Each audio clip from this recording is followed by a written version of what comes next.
The hidden force behind fuel prices. Think about the last time you stopped at a fuel station. The number climbing on that pump wasn't just a local price. It was a reflection of invisible forces stretching across oceans.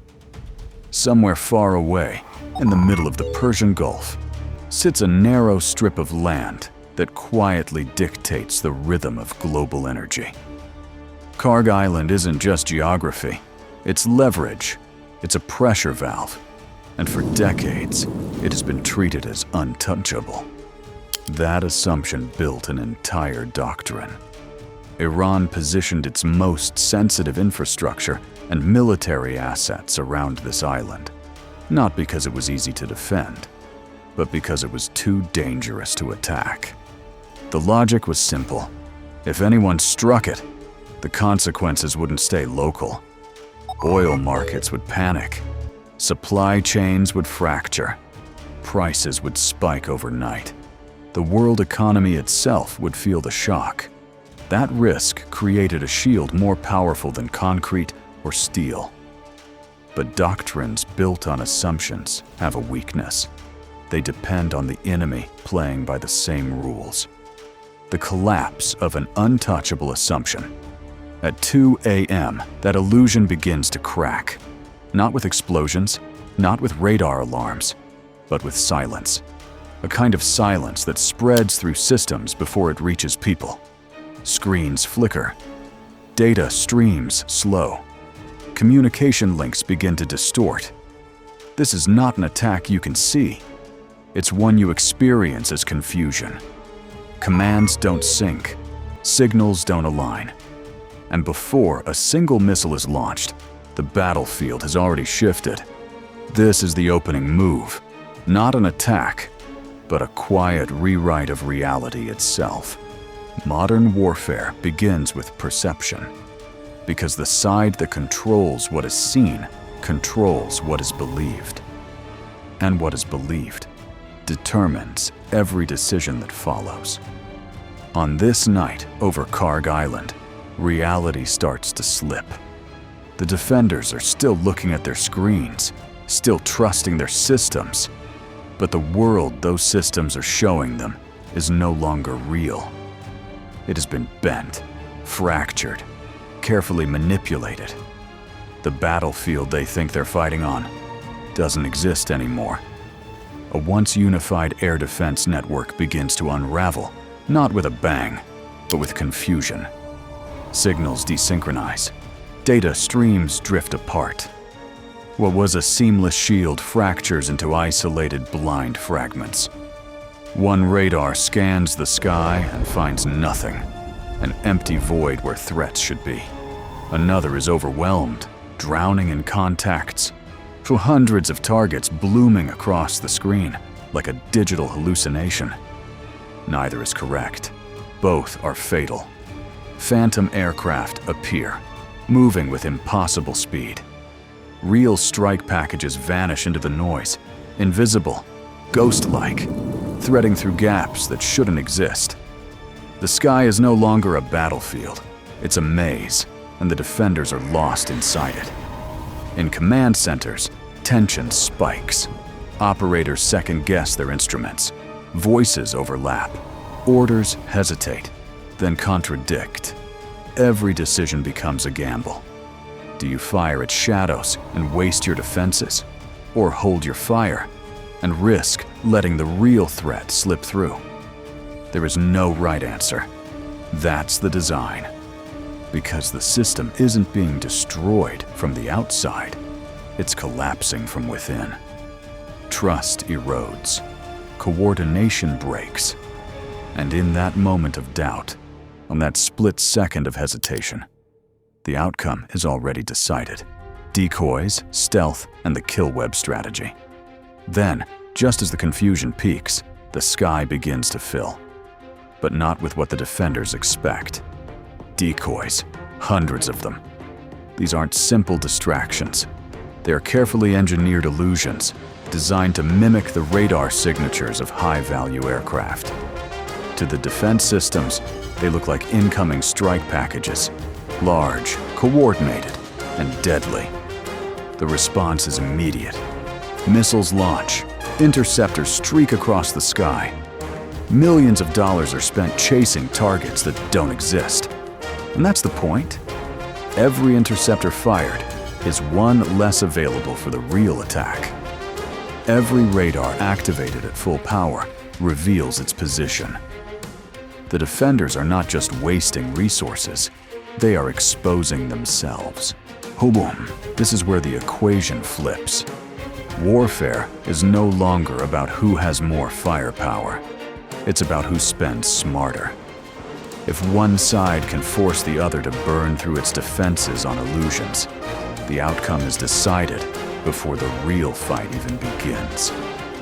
While the defenders are focused on the ghosts, something else is already inside their perimeter. Stealth aircraft. Not approaching from a distance, not announcing their presence, but already there. Invisible to conventional detection, operating inside what should have been the most heavily defended airspace in the region. These aircraft are not just observers, they are coordinators. They are linking every sensor, every asset, every piece of intelligence into a single unified system. This is the kill web, a system where information moves faster than reaction time, where decisions are made in seconds, and where every action is synchronized across domains. The defenders are no longer facing individual threats. They are facing an ecosystem. And now, the real attack begins. No-win defense and systematic collapse. Anti-radiation missiles are released, fast, precise, and unforgiving. These weapons don't just target coordinates, they target emissions. The very act of turning on a radar becomes a liability. If the radar stays active, it becomes a beacon. If it shuts down, it becomes blind. There is no safe choice. This is the trap, a perfect no-win scenario. Operators are forced into decisions where every option leads to the same outcome. Their systems, once designed to protect, now guide the incoming weapons directly to them. One by one, the island's defensive layers begin to collapse, not in a dramatic explosion, but in a systematic erasure. With the high-altitude defenses neutralized, the battle shifts closer to the surface. Fast attack craft begin to mobilize, attempting to swarm and overwhelm naval forces in the surrounding waters. This has long been a cornerstone of asymmetric strategy. Use numbers, speed, and proximity to offset technological disadvantages. But the response is immediate. Low-flying aircraft sweep in, skimming the surface, staying below detection thresholds. Their mission is not to engage in a prolonged fight. It's to erase the threat before it can even form. Precision strikes tear through the swarm.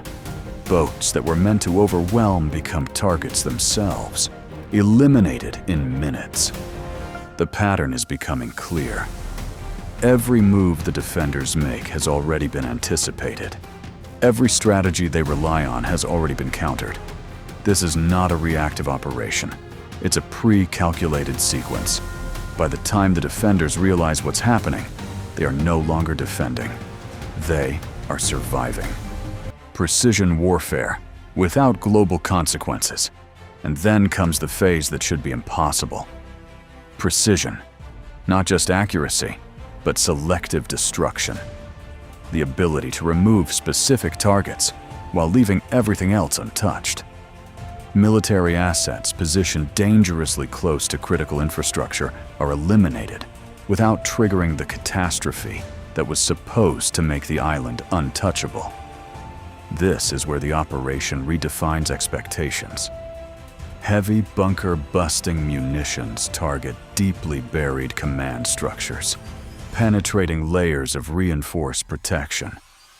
At the same time, smaller precision-guided weapons strike surface-level assets, vehicles, launchers, storage sites, each selected with exacting care.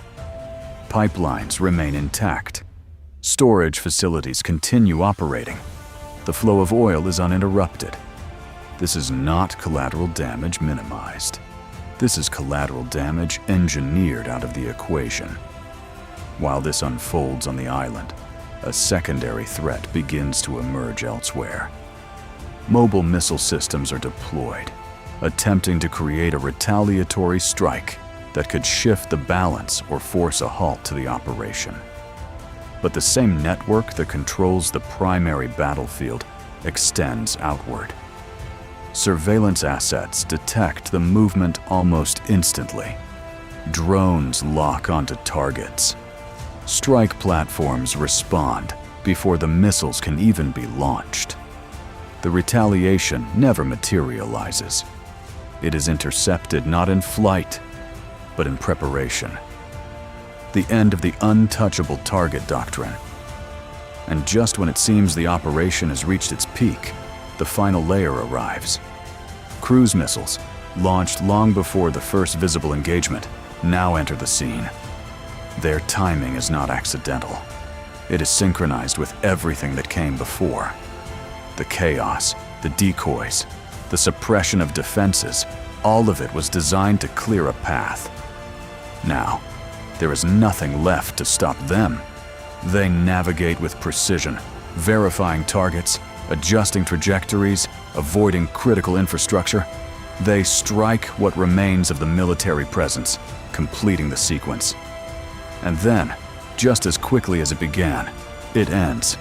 No massive firestorms, no uncontrolled destruction, no global panic. The island is still there. The oil is still flowing. The markets remain stable. So that's the real outcome.